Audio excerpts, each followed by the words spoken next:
పల్నాడు జిల్లా నరసరావుపేటలో ఎమ్మెల్యే చదలవాడ అరవింద్ బాబు మీడియా సమావేశం. వైసీపీ ప్రభుత్వంలో తిరుపతిలో అనేక అక్రమాలు జరిగాయి. దేవుని మీద ప్రేమ లేని వ్యక్తి జగన్ అధ్యక్షుడిగా ఉంచారు. టీటీడీ లడ్డులో స్వచ్ఛమైన ఆవు నెయ్యిని మాత్రమే వాడాలి. భక్తుల మనోభావాలు దెబ్బతినే విధంగా వైసీపీ నేతలు వ్యవహరించారు. మాజీ సీఎం జగన్మోహన్ రెడ్డి ఈ విషయంలో ఎంతో సిగ్గుపడాలి. తప్పు చేసిన వారు ఎంత పెద్దవారైనా కూటమి ప్రభుత్వం విడిచిపెట్టదు. నరసరావుపేటలో ఉన్న బిర్యానీ సెంటర్లలో కల్తీ నూనె వాడుతున్నారు. కల్తీ నూనె వాడుతున్న హోటళ్లపై అధికారులు వెంటనే చర్యలు తీసుకోవాలి. ఆ దేవదేవునికి జరుగుతున్న అన్యాయాలు అన్నీ కావు. ఒక హిందూ ధర్మ సాంప్రదాయ ప్రకారము కాకుండా దేవుని మీద ప్రేమ లేని ఒక వ్యక్తిని తెలుగుదేశం టీడీటీ బోర్డు చైర్మన్గా పెట్టడం, ఎవరైతే మరి సీనియర్ అర్చకులు ఉన్నారో, ఎన్నో సంవత్సరాలుగా పనిచేస్తున్నారో వారిని కూడా తీసివేయడం జరిగింది. ఎంతోమంది అధికారులు మార్చడం జరిగింది. ఇటువంటి కార్యక్రమాల్లో మరి అక్కడ ఎన్నో తిరుపతి దేవస్థానంలో జరిగే కార్యక్రమాలన్నీ కూడా అన్యాక్రాంతమైనవి. అవినీతి దుర్మార్గాలన్నీ పెచ్చిమీరిపోయినాయి. ఇటువంటి కార్యక్రమాల్లో అక్కడ జరిగే అన్నదానం కూడా సరైన రీతిలో లేదు, సరైన క్వాలిటీ కూడా లేని పరిస్థితి. ఇవన్నీ కూడా చాలాసార్లు పేపర్లకు రావడం జరిగింది. అదేవిధంగా తిరుపతి లడ్డు ఆ దేవదేవుని యొక్క స్వరూపాన్ని మరి భక్తులందరూ కూడా ఇవ్వటం జరుగుతుంది. మరి స్వచ్ఛమైన ఆవు నెయ్యిని వాడాల్సిన పరిస్థితిలో ఇంతకుముందు ఎవరైతే ఆవు నెయ్యిని సప్లై చేస్తున్నారో వారిని కూడా తీసివేసి వేరే కాంట్రాక్ట్ పెట్టుకోవటం ఈ వైసీపీ ప్రభుత్వం చేసిన దుర్మార్గం. ఒక లడ్డుని స్వచ్ఛంగా తయారు చేయాలంటే ఒక స్వచ్ఛమైన ఆవు నెయ్యిని తీసుకోవాలి. అలా కాకుండా జంతువుల నెయ్యితోటి హిందువుల మనోభావాలు దెబ్బతినేటట్టు స్వామివారి లడ్డూని తయారు చేయటం ఇది చాలా బాధాకరమైన విషయం. మరి ల్యాబ్ టెస్ట్కి వెళ్తే దాంట్లో కొన్ని జంతువుల నెయ్యి, నూనె వాటితో కలిపి లడ్డూని తయారు చేస్తున్నారు.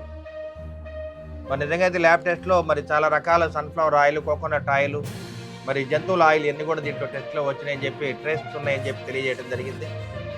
మరి ఇవన్నీ కూడా గవర్నమెంట్ తరఫున ల్యాబ్ టెస్టింగ్లో రావడం జరిగింది. ఇవన్నీ కూడా మరి మీడియా దృష్టికి తేవడం జరుగుతుంది. మరి జగన్మోహన్ రెడ్డి గారు కానీ, టీడీటీ బోర్డు చైర్మన్ కానీ, అదేవిధంగా లోకల్ ఎమ్మెల్యే మాజీ ఎమ్మెల్యే గోపిరెడ్డి శ్రీనివాస్ రెడ్డి గారు కూడా అందరూ కూడా సిగ్గుపడాల్సిన విషయం. హిందూ ధర్మానికి ఆ దేవదేవుడికి ఎక్కడ కూడా అన్యాయం జరగడానికి వీల్లేదు. స్వచ్ఛమైన హిందూ సంప్రదాయాన్ని పరిరక్షించాలంటే ఆ దేవదేవుని కాపాడుకోవాలి. ఆ దేవదేవుని స్వరూపంలో ఉన్న లడ్డుని కాపాడుకోవాలి. స్వచ్ఛమైన లడ్డుని తయారు చేయాలి. స్వచ్ఛమైన నెయ్యిని, ఆవు నెయ్యిని ఉపయోగించి ఆ లడ్డుని తయారు చేయాలని చెప్పి మీడియా ముఖ్యంగా తెలియజేస్తున్నాము. ఇవన్నీ కూడా అక్కడున్న ఈవో కూడా బయటపెట్టడం జరిగింది. తిరుపతి దేవస్థానం ఈవో గారు కానీ అర్చకులు అందరూ కూడా ఒకే మాట మీద దేవదేవుడికి అన్యాయం జరుగుతుంది, లడ్డు విషయంలో పూర్తిగా స్వచ్ఛమైన నెయ్యిని వాడటం లేదు కాబట్టి అప్పుడున్న ప్రభుత్వానికి సలహా ఇవ్వటానికి కూడా భయపడిన రోజులు అవి. మరి ఇవన్నీ కూడా మన ప్రీతమ నేత నారా చంద్రబాబు నాయుడు గారు, ఉప ముఖ్యమంత్రి పవన్ కళ్యాణ్ గారు కూడా వీటిని బయటికి తీయడం జరిగింది. అదేవిధంగా చాలా పట్టణాల్లో కూడా కొన్ని బిర్యానీ పాయింట్లు రన్ అవుతూ ఉన్నాయి. ముఖ్యంగా నరసరావుపేట పట్టణంలో కూడా 4-5 బిర్యానీ పాయింట్లో కూడా మరి స్వచ్ఛమైన నెయ్యిని వాడకుండా, నూనె వాడకుండా మరి జంతువుల నెయ్యిని వాడి బిర్యానీ మంచి రుచిగా తయారు చేస్తుంటే ప్రజలు ఎగబడి తింటున్నారు. మరి వీటి మీద కూడా ఫుడ్ ఇన్స్పెక్టర్ కానీ వీళ్ళందరూ కూడా దాడులు చేసి చర్యలు తీసుకోవాలి. ఇవాళ ప్రభుత్వం యొక్క ఆర్డర్ ఏంటంటే ఎక్కడైతే బిర్యానీ పాయింట్లు ఉన్నాయో స్వచ్ఛమైన మరి నూనె వాడుతున్నారు లేదో తెలుసుకోవాలి. మరి చాలా చోట జంతువుల కళేబరం నుంచి వచ్చిన నూనెని వాడి మరి బిర్యానీ పాయింట్ తయారు చేస్తారు కాబట్టి మరి చాలామంది ఆరోగ్యాలు పాడైపోయే పరిస్థితి వాడు ఉంది. కాబట్టి ఎక్కడైతే తిరుపతి దేవస్థానంలో తీగలాగితే దొంకంత కదిలినట్టు రాష్ట్రం మొత్తం కూడా ఎక్కడైతే హోటల్స్ ఉన్నాయో, బిర్యానీ పాయింట్స్ ఉన్నాయో వాటి మీద కూడా చర్యలు తీసుకోవాలని చెప్పి వాళ్ళ గవర్నమెంట్ ప్రయత్నం చేస్తుంది.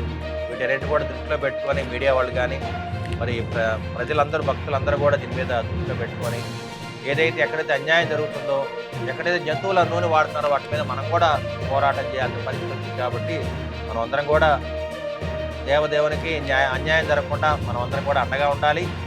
అదేవిధంగా ఎక్కడైతే సిటీల్లో ముఖ్యంగా నర్సాపేట పట్టణంలో ఏదైతే బిర్యానీ పాయింట్లు ఉన్నాయో వాటి మీద కూడా దాడులు చేసి వాటిని మూసేసే పరిస్థితి వాళ్ళ తేవడం జరిగింది. కాబట్టి అందరూ కూడా ఎక్కడైతే హోటల్స్ ఉన్నాయో బిర్యానీ పాయింట్లు వీళ్ళందరూ కూడా ఒళ్ళు దగ్గర పెట్టుకొని మరి జాగ్రత్తగా చేయాలని చెప్పి మీడియా ముఖం తెలియజేస్తుంది.